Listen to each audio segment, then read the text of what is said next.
একজন শক্তিশালী নেতা মারা গেছেন, এই খবরটি আমরা যতবার শুনি ততবারই প্রশ্ন জাগে মনে, এটা কি সত্যি নাকি এটা কৌশল?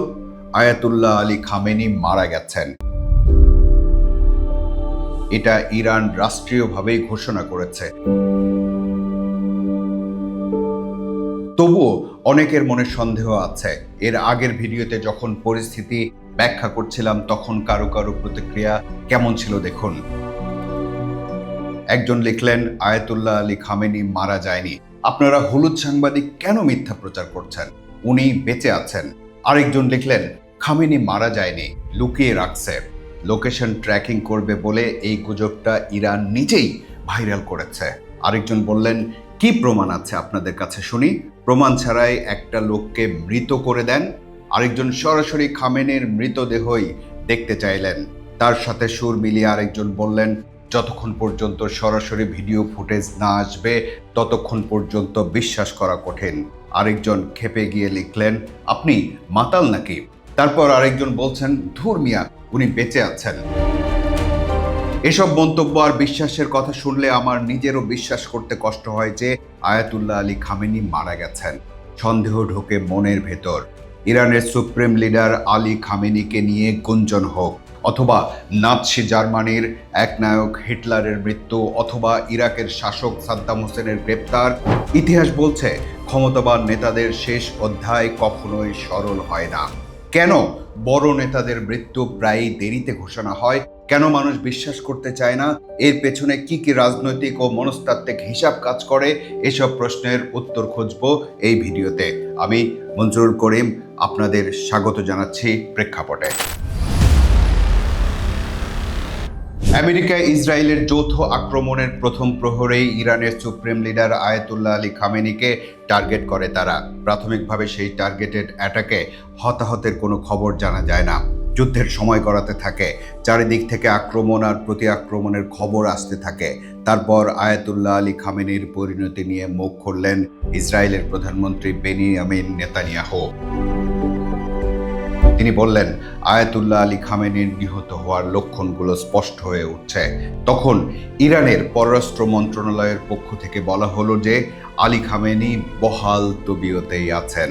এরপর ইসরায়েলের আরেকজন ঊর্ধ্বতন কর্মকর্তা বললেন, আয়াতুল্লাহ আলী খামেনি নিহত হয়েছেন, তার মৃতদেহ পাওয়া গেছে। এখন প্রশ্ন হলো, আয়াতুল্লাহ আলী খামেনির মৃত্যুর খবর ইরান না বলে ইসরায়েল কেন প্রথমে বলল? এর প্রধান কারণ হলো ইরানিদের মনোবল ভেঙে দেয়া। সুপ্রিম লিডারকে হারিয়ে তারা যাতে আর লড়াই করার শক্তি না পায়, এটা যুদ্ধের একটা কার্যকর কৌশল বটে। তার মানে যার নেতৃত্বে, যার আদর্শে আপনি যুদ্ধ করবেন, তিনি যদি না থাকেন তাহলে যুদ্ধটা করবেন কেন? আয়াতুল্লাহ আলী খামেনির জীবন মৃত্যু নিয়ে নানা সন্দেহ আর সংশয়ের মধ্যে আরো কয়েক ঘন্টা চলে গেল। তারপর ইরানের রাষ্ট্রীয় গণমাধ্যম থেকে প্রথমবারের মতো ঘোষণা করা হলো যে তাদের supreme leader Ayatollah Ali Khamenei America ইসরায়েলের হামলায় নিহত হয়েছেন।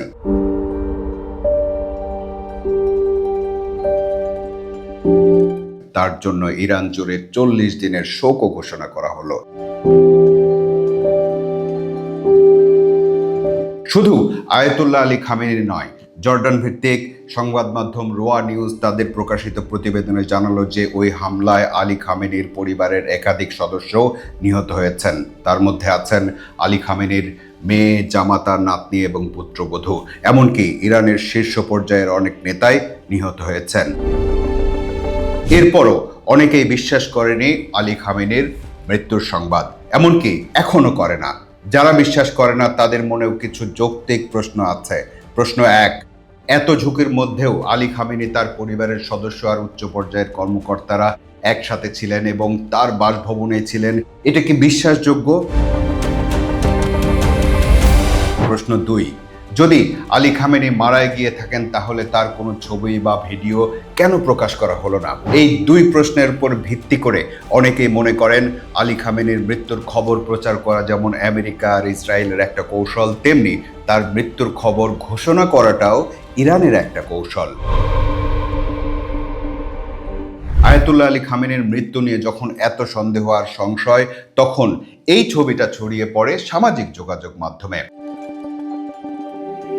ছবিতে দেখা যায় ধ্বংসস্তূপের মধ্যে একটা দেয়ালের নিচে চাপা পড়ে আছেন আয়াতুল্লাহ আলী খামেনি। সেখানে কাজ করছেন কিছু উদ্ধারকর্মী। কিন্তু পরবর্তীতে যাচাই করে দেখা যায় যে ছবিটা এআই বা কৃত্রিম বুদ্ধিমত্তা দিয়ে তৈরি করা।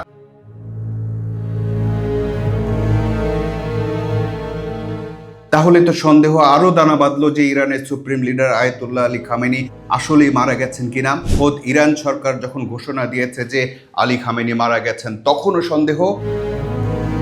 সাদ্দাম হোসেন যখন আটক হয়েছিলেন তখনও মানুষের মনে সন্দেহ ছিল। হিটলার মারা গেছেন কিনা তা এখনো মানুষের মনে সংশয় আছে। কেন এমন হয় বলুন তো? ইতিহাসে বহুবার দেখা গেছে রাজা বা সেনাপতির মৃত্যু সঙ্গে সঙ্গে ঘোষণা করা হয়নি। ধরুন আলেকজান্ডার দ্য গ্রেট এর কথা। খ্রিস্টপূর্ব 323 সালে ব্যাবিলনে মৃত্যু হয় তার, কিন্তু সাম্রাজ্যের ভেতরে এই খবর নিয়ন্ত্রণ করা হয়েছিল, কারণ বিশাল সাম্রাজ্য, কেন্দ্রীয় উত্তরাধিকার পরিষ্কার নয়, ঘোষণা মানে গৃহযুদ্ধের ঝুঁকি। আরেকটি উদাহরণ চেঙ্গিস খান। 1227 সালে মৃত্যুর পর তার সেনাবাহিনী কয়েক মাস এই বিষয়টি গোপন রাখে, যাতে শত্রুপক্ষ দুর্বলতা টের না পায় এবং সামরিক অভিযান থেমে না যায়। তাহলে সহজ সূত্র হলো, নেতার মৃত্যুতে ক্ষমতার শূন্যতা তৈরি হয়, বিশৃঙ্খলার সম্ভাবনা বেড়ে যায়। প্রাচীন যুগে তো যোগাযোগ ব্যবস্থায় ধীরগতির ছিল, তাই খবর বিলম্বিত করা কৌশলগত সুবিধা দিত, কিন্তু এই আধুনিক সময়ে সেটা সম্ভব হয় না। এখনকার বাস্তবতা হলো খবর দ্রুত ছড়িয়ে পড়ে, তার বিপরীতে সংশয় তৈরি হয়। হিটলারের মৃত্যুর প্রসঙ্গে বলি, 1945 সালে বার্লিনের এক বাংকারে আত্মহত্যা করেন হিটলার। ইতিহাসবিদরাও এই ব্যাপারে একমত, কিন্তু দশকের পর দশক কিছু মানুষ বিশ্বাস করেছে যে তিনি আর্জেন্টিনায় পালিয়ে গেছেন। সাদ্দাম হোসেন প্রসঙ্গ, 2003 সালে অপারেশন রেড ডনে গ্রেপ্তার হন সাদ্দাম হোসেন, কিন্তু প্রথম ভিডিও প্রকাশের আগেই ছড়িয়ে পড়ে যে এটা ডুপ্লিকেট, এটা সাজানো নাটক। মানুষ এমন মনে করেছে কারণ তারা জানতো যুদ্ধের সময় প্রোপাগান্ডা চালানো হয়, সাথে মার্কিন বাহিনীর উপরও অবিশ্বাস ছিল। সেই সময়টাতে সাদ্দামের ব্যক্তিত্বকে ঘিরে একটা পৌরাণিক ভাবমূর্তি গড়ে উঠেছিল। সাদ্দামকে আটক করা সম্ভব, এটা মানুষ মেনেই নিতে পারেনি। আবার ইরানের সুপ্রিম লিডার আয়াতুল্লাহ আলী খামেনির প্রসঙ্গে আসে। সেই 1979 সালের ইসলামী বিপ্লবের পর 1989 সাল থেকে গত প্রায় 37 বছর ধরে ইরানের নেতৃত্ব দিয়েছেন তিনি। একজন শক্তিশালী নেতার ভাবমূর্তি তৈরি হয়েছে তাকে ঘিরে। 2025 সালে যে 12 দিনের যুদ্ধ হয়েছিল তাতেও আলী খামেনির কিচ্ছু করা যায়নি, এমনকি নতিও স্বীকার করেননি তিনি।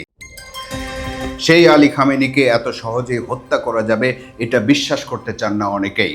যখন মানুষের মনে একটা বিশ্বাস দৃঢ়ভাবে গেঁথে যায়, তখন তার ভিন্ন কিছু জানলেও তার বিশ্বাসের পক্ষেই যুক্তি খোঁজে। ইরানের সুপ্রিম লিডার আয়াতুল্লাহ আলী খামেনির মৃত্যুকে অবিশ্বাস করার কারণও এগুলোই।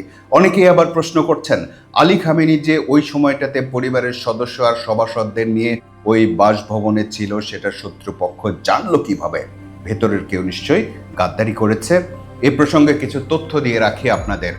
আয়াতুল্লাহ আলী খামেনির অবস্থান নিশ্চিত হওয়ার জন্য মাসের পর মাস ধরে গোয়েন্দা কার্যক্রম চালিয়ে আসছিল আমেরিকার সিআইএ আর ইসরায়েলের মোসাদ। এই সময়টাতে তারা সুপ্রিম লিডারের জীবনযাত্রার খুঁটিনাটি সব বিষয় পর্যবেক্ষণ করে। এবার তারা ইরানে আক্রমণ করতে চেয়েছিল রাতের বেলায়, কিন্তু সব তথ্যের ভিত্তিতে সিআইএ নিশ্চিত হয় যে শনিবার সকালে ওই নির্দিষ্ট ভবনে ইরানের সর্বোচ্চ পর্যায়ের নেতৃবৃন্দ একটা বৈঠকে বসবেন এবং সেখানে ইরানের সর্বোচ্চ ধর্মীয় নেতা আয়াতুল্লাহ আলী খামেনিও উপস্থিত থাকবেন। সিআইএ এই তথ্য জানায় ইসরায়েলের গোয়েন্দা সংস্থাকে। তখন তারা আক্রমণের সময়টাও পরিবর্তন করে ফেলে। শনিবার সকাল 6টায় ইসরায়েলের ফাইটার জেটগুলো তাদের ঘাঁটি থেকে রওনা দেয়।